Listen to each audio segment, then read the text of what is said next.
Glória a Deus, estamos aqui para mais uma aula, dando continuidade aí às epístolas de Paulo. E para quem está aí no YouTube, a nossa proposta é trazer mais educação bíblica para vocês aí, glória a Deus. Então hoje nós estaremos estudando a epístola do apóstolo Paulo a Tito, que está classificada entre as epístolas pastorais, né?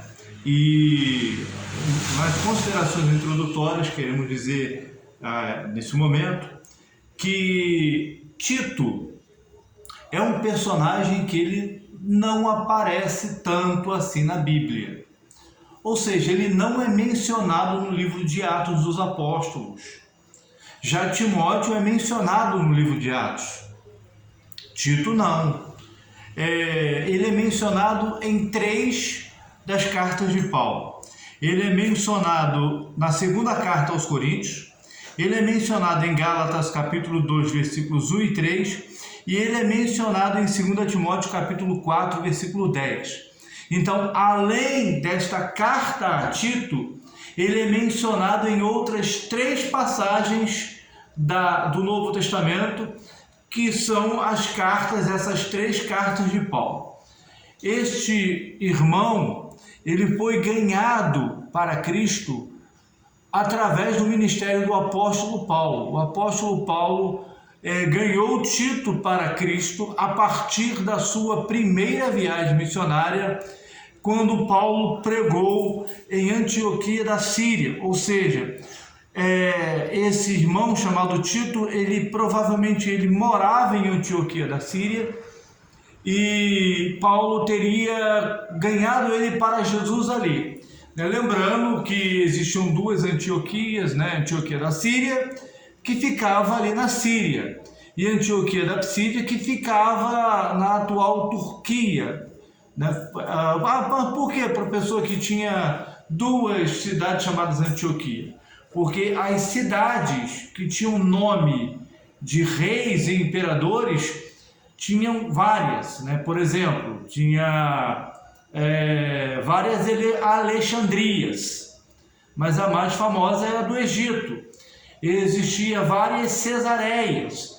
Na Bíblia nós temos a Cesareia Marítima e nós temos a Cesareia de Filipe. Então, Antioquia são cidades, 2 pelo menos registradas na Bíblia, que foram construídas em homenagem a Antíoco, que era o nome dado aos imperadores da Síria. Só que eles governavam sobre a Síria, só que também sobre um pedaço exerceram influência também, melhor dizendo, na Ásia Menor, ok? Então, esse jovem, esse irmão, ele era um grego que teria se convertido através do ministério do apóstolo Paulo.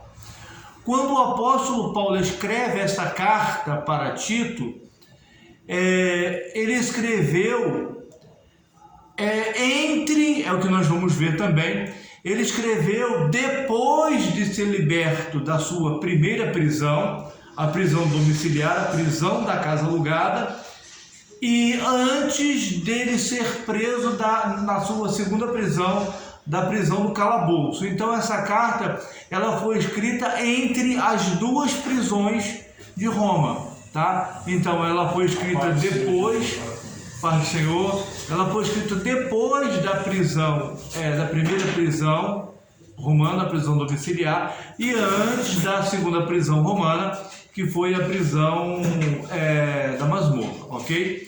E aí, o apóstolo Paulo, ele tinha pedido a Tito para Tito pastorear a igreja de Creta, mas que igreja é essa? Que lugar é esse chamado Creta? Creta é uma ilha que fica ao sul do Mar Egeu, abaixo da Grécia. Era uma ilha que fora colonizada anteriormente, lá na antiguidade, pelos gregos, tá? Então, por exemplo, os irmãos já ouviram falar do mito do Minotauro, já ouviram falar do mito do Minotauro? Então, e que ele habitava numa... como é que é o nome? Num labirinto, né? Então, esse labirinto ficava, segundo a mitologia, na ilha de Creta. Ficava na cidade da ilha de Creta, né? Então, era uma ilha de cultura grega que ficava em Creta. Se os irmãos abrirem o mapa das Bíblias de vocês e olharem lá no mapa que fala sobre as viagens missionárias do apóstolo Paulo, mormente a segunda viagem, os irmãos vão ver uma ilha compridinha lá, abaixo da Grécia, mas olhando um pouquinho assim na direção da Bíblia, assim, para a nossa direita. Aí os irmãos vão ver uma ilha compridinha, a maior ilha daquela região, uma ilha compridinha. Bom, e como foi fundada a igreja de Creta? A igreja de Creta não foi fundada pelo apóstolo Paulo. A igreja de Creta, a informação mais próxima que nós temos, ou seja, mais coerente que nós temos sobre a fundação da igreja de Creta, é que a igreja de Creta ela foi fundada a partir da pregação do apóstolo Pedro, lá de Atos capítulo 2, que tinha ali judeus e prosélitos que eram cretenses, ou seja, que habitavam na ilha de Creta e que tinham ido em Jerusalém por ocasião da festa de Pentecostes.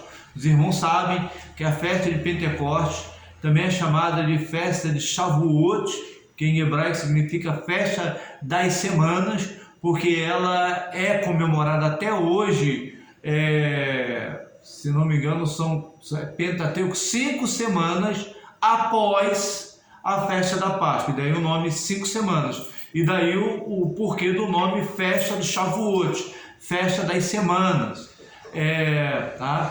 Então, aqueles irmãos, eles foram para Jerusalém, ouviram a pregação de Pedro, se converteram a Cristo através da mensagem lá de Atos capítulo 2, e quando eles voltaram, aqueles judeus agora crentes em Jesus, voltaram para Creta, eles deram continuidade, ou fundaram, melhor dizendo, fundaram uma comunidade cristã, iniciaram uma comunidade de crentes em Jesus ali.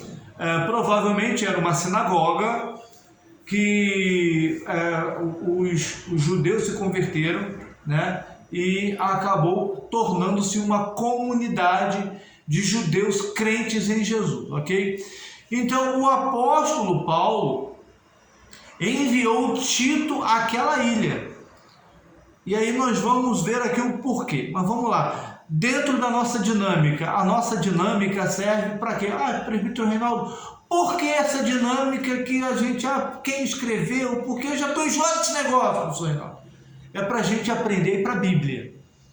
Não ficar só na opinião das pessoas, mas a gente conferir na Bíblia se é aquilo mesmo, ok? Então vamos lá. Primeira pergunta, quem escreveu? Tito capítulo 1, versículo 1 responde essa pergunta. Pode ler aí, irmão Adelmo, por favor. Não esqueci o seu nome, viu, irmão Adelmo? Paulo, servo de Deus e apóstolo de Jesus Cristo, segundo a fé dos eleitos de Deus e o conhecimento da verdade, que é o segundo, a paciente, a piedade. Então, quem escreveu o texto respondeu que quem escreveu foi Paulo. Então, o texto está respondendo para nós, a palavra de Deus está nos respondendo que quem escreveu foi Paulo. Agora, para quem escreveu? Então, mas não foi para Tito? Sim, mas nós precisamos achar dentro do texto para quem escreveu. né? Não é só ler o título, precisamos ler o texto. O título foi colocado pelo editor da Bíblia. Então vamos para o texto. Quem escreveu, ou melhor, para quem ele escreveu, Tito, capítulo 1, versículo 4. Pode ler a irmã Alice, por favor.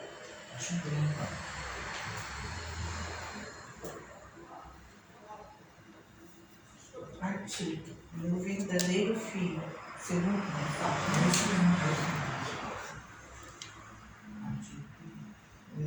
segundo a fé comum, graça, misericórdia e paz da parte de Deus, Pai, e do Senhor Jesus Cristo, nosso Salvador. Amém. Então, o texto está respondendo que foi o apóstolo Paulo quem escreveu, e ele escreveu para Tito, e ele chama Tito de verdadeiro filho, segundo a fé comum. Por quê? Tito, ele era filho na fé do apóstolo Paulo. Diferente de Timóteo, Timóteo foi criado pela sua mãe, pela sua avó, nos princípios da fé. Tito não, Tito era um grego, não se sabe, ele não era judeu. O texto, a Bíblia nos informa, a palavra de Deus nos informa que ele não era judeu, porque ele não foi circuncidado por Timóteo, tá? Mas ele foi ganhado para Cristo através do apóstolo Paulo. Tito era um grego, as informações que nos dão é que ele era um grego, e essa informação nos é respondida pela palavra de Deus. Quem era Tito? Era um grego. Gálatas capítulo 2, versículos 3 a 5, pode ler também, por favor, irmão Adelmo.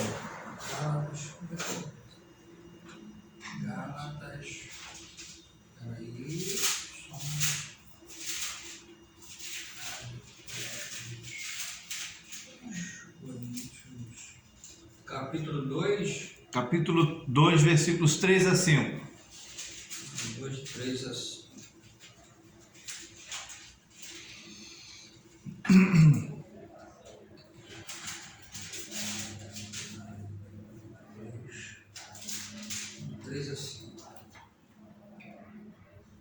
Mas nem ainda Tito, que estava comigo, sendo grego, foi constrangido a circuncidar-se, e isto por causa dos falsos irmãos que se tinham entremetido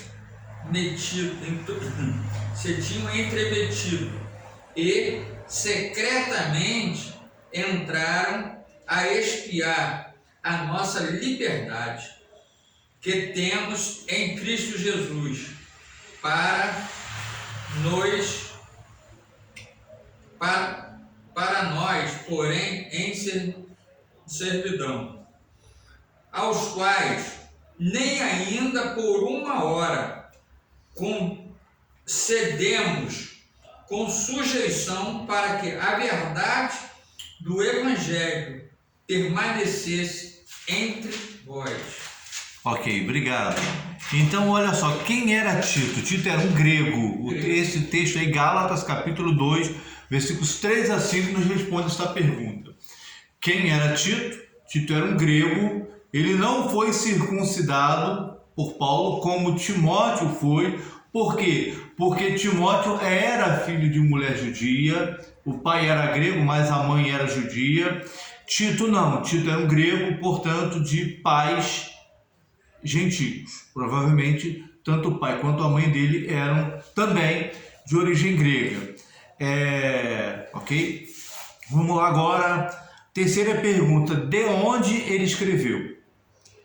Terceira pergunta. De onde Paulo escreveu esta epístola? Ora, o que nós sabemos com certeza é a ocasião em que o apóstolo Paulo escreveu, que foi depois, conforme nós já mencionamos, depois que ele foi liberto da sua primeira prisão em Roma e antes dele ser preso na sua segunda e última prisão, que foi a prisão que culminou em seu martírio, em sua morte, em seu degolamento. Ele morreu degolado, né?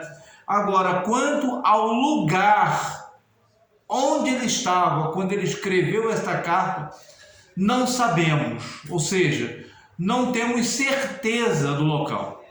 Alguns sugerem que ele teria escrito da Macedônia, porém, não se tem certeza, tá? Mas aí só fica essa informação, por isso que a gente botou ali no quadro com um sinal de interrogação, porque não se tem certeza, tá? A quarta pergunta, quando escreveu?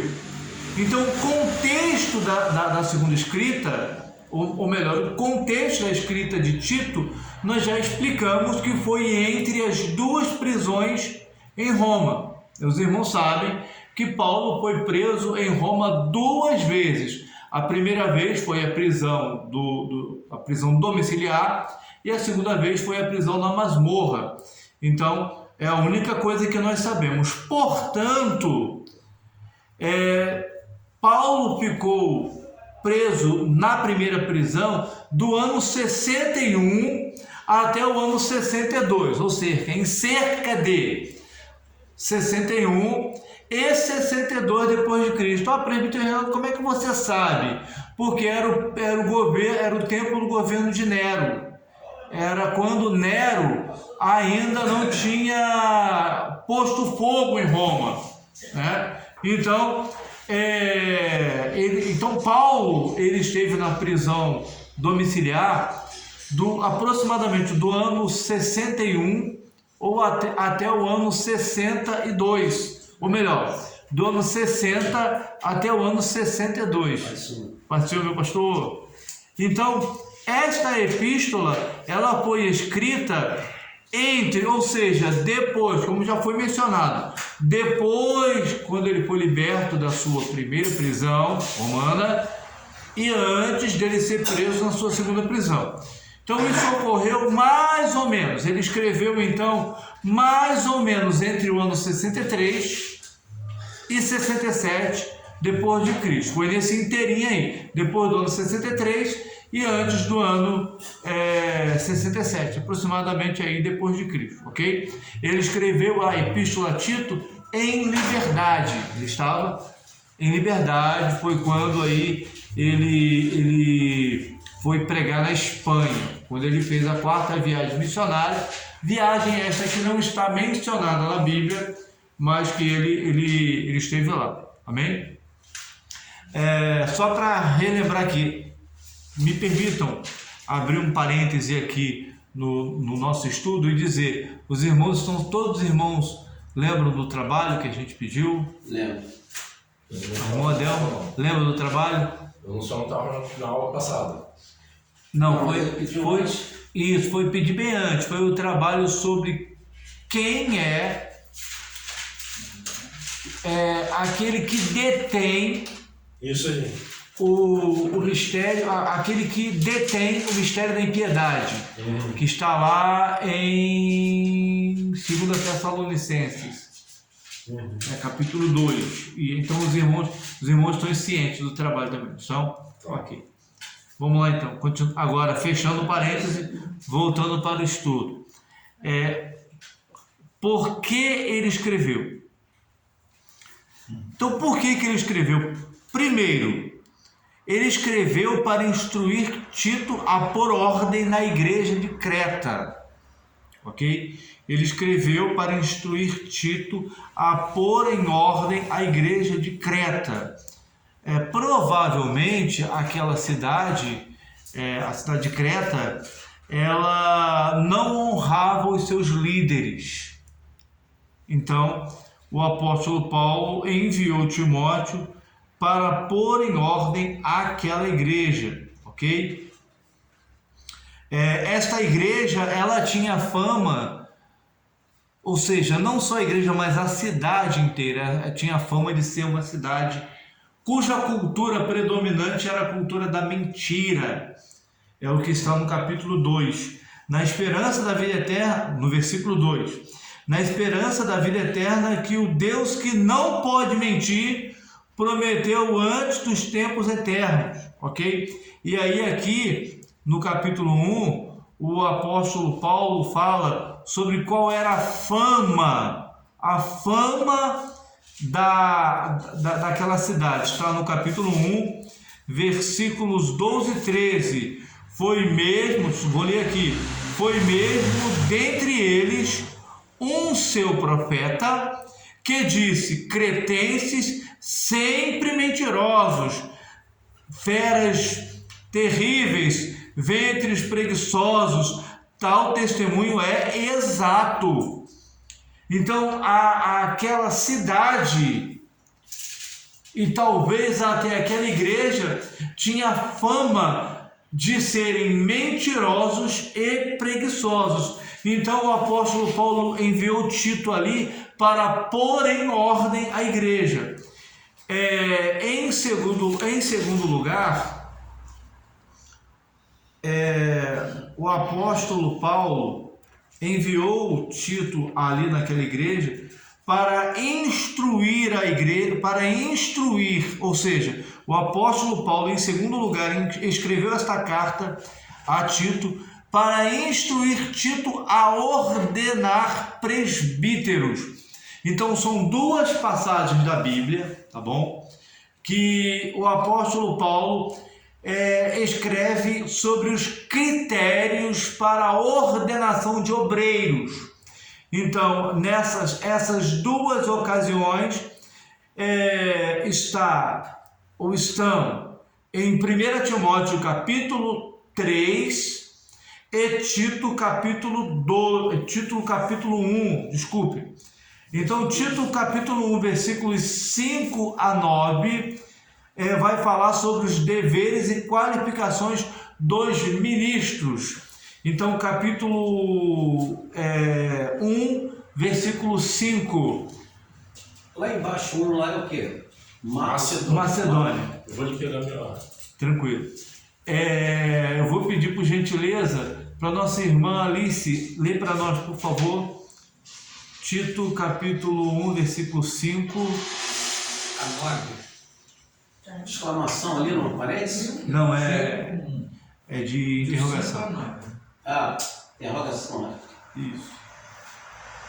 Por esta causa te deixei em Creta, para que pusesses boa ordem às coisas que ainda restam, e de cidade em cidade estabelecesses presbíteros, casa de Onesíforo. Não, eu li. Tem embaixo aqui, continua. Como já mandei, aquele que for irrepreensível, marido de sua mulher, que tenha filhos fiéis, para que não possam ser acusados de dissolução, nem são desobedientes. Até onde? Tá bom, tranquilo, pode ser até aí. Pode ser. Ou seja, obrigado. Olha só, nessa referência, o apóstolo Paulo ele está dizendo: olha, eu te pus em Creta para que pusesses em ordem as coisas restantes. Aí ele continua: bem como em cada cidade constituísses presbíteros conforme te prescrevi. Então, na ilha de Creta existiam várias cidades, que é uma ilha longa, e em cada cidade havia uma igreja, uma congregação. Então o apóstolo Paulo está instruindo Timóteo a consagrar presbíteros em cada cidade, ok? Então, qual é a função do presbítero? A primeira função do presbítero é ser o líder da igreja, ser o dirigente local da igreja. A segunda função do presbítero era de ensinar e aconselhar a igreja. A terceira função do presbítero era de ser um evangelista na cidade onde ele pregava, ou seja, um missionário. A quarta função do presbítero era dele exercer o bispado, ou seja, a supervisão sobre as congregações ou sobre as cidades onde ficavam as suas congregações, ok? Então aí estão os critérios, a irmã leu alguns, né? Primeiro, o presbítero deve ser irrepreensível, ou seja, ele deve ser santo, deve ter uma vida santa, ele não deve ter uma vida desgovernada, ele tem que ter uma vida que as pessoas olhem para ele e digam: olha, esse aí é um homem de Deus, esse é correto, esse é santo, esse é justo, ok?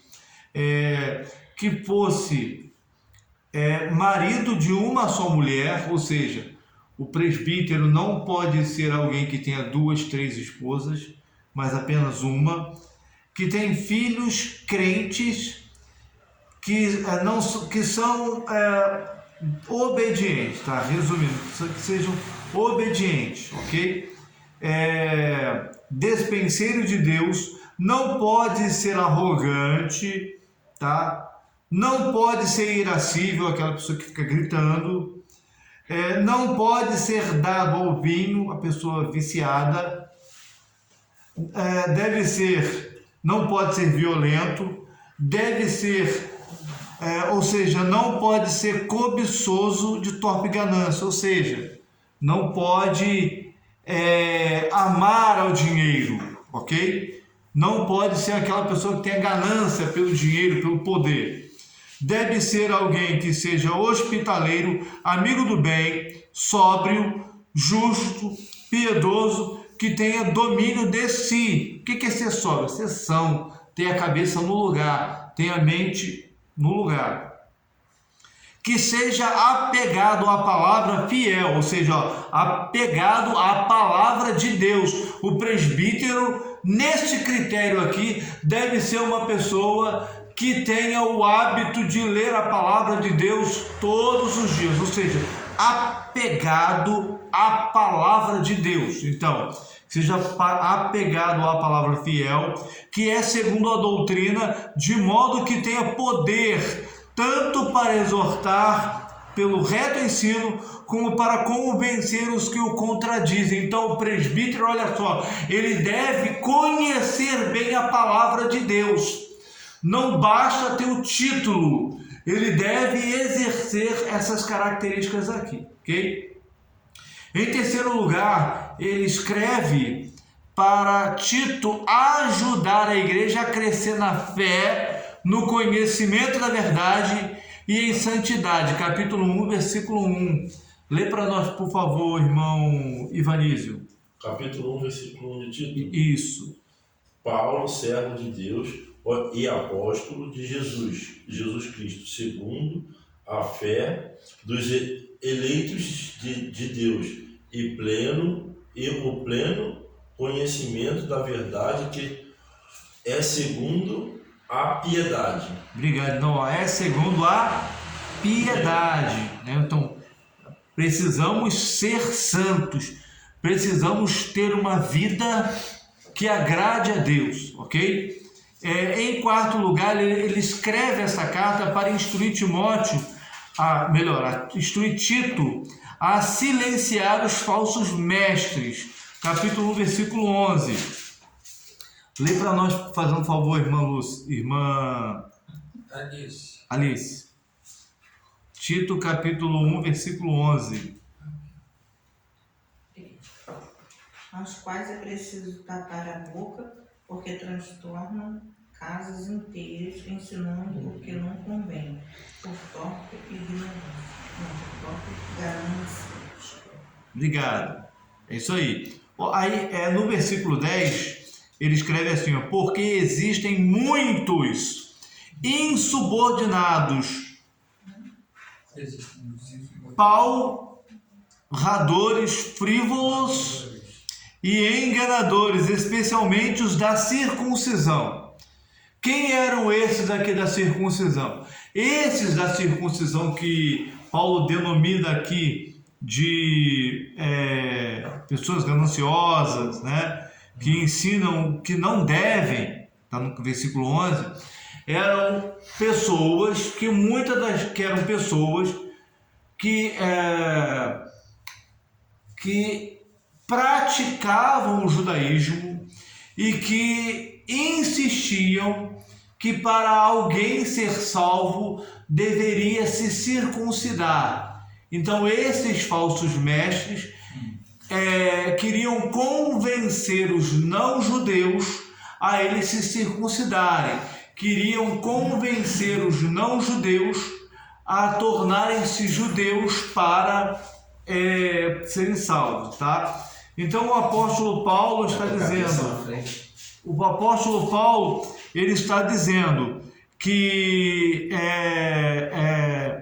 essas pessoas elas devem ser caladas, ou seja, para ser salvo, ninguém precisa tornar-se judeu, ninguém precisa circuncidar-se, porque o mandamento da circuncisão e o mandamento da guarda dos mandamentos, dos 613 mandamentos do Pentateuco, Deus deu ao povo judeu.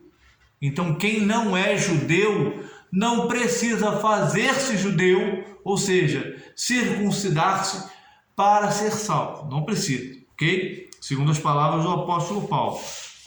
Vou repetir aqui a leitura para isso ficar bem claro na mente dos irmãos. Porque existem muitos insubordinados, pauradores, frívolos e enganadores, especialmente os da circuncisão.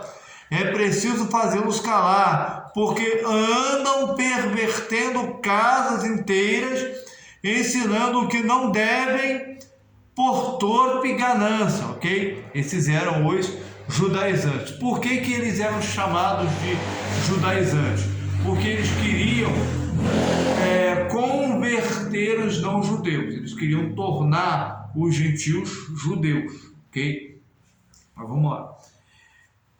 Em quinto lugar, para encerrar aqui, a gente já vai para Filemão, ele escreveu para convidar Tito para estar com ele, ok? Então, ele escreve para Tito dizendo o seguinte, olha, vem ver-me, vem encontrar-se comigo antes da chegada de Artemas e Eutico, ok? Capítulo 3, versículo 12. Lê para mim, por favor, irmão Adelmo. Quando te enviar Artemas ou Tíquico, apressa-te a vir ter comigo a Nicópolis, porque tenho resolvido invernar ali. Ok, obrigado. Então, fazendo uma correção aqui o que eu disse anteriormente, ele convida, ele fala, ele instrui a Tito para que Tito vá vê-lo depois da chegada de Artemas e Eutico. Pelo que o texto fala, o apóstolo Paulo enviou a Artemas e Eutico provavelmente para que eles cuidassem da igreja enquanto Tíquico foi ao encontro do apóstolo Paulo, ok? Então esta carta ela tem a sua importância, principalmente essa carta ela tem sua importância na questão da ordenação de presbíteros, de líderes da igreja, tá? Ela tem a sua importância quanto a instrução da família, tá? Capítulo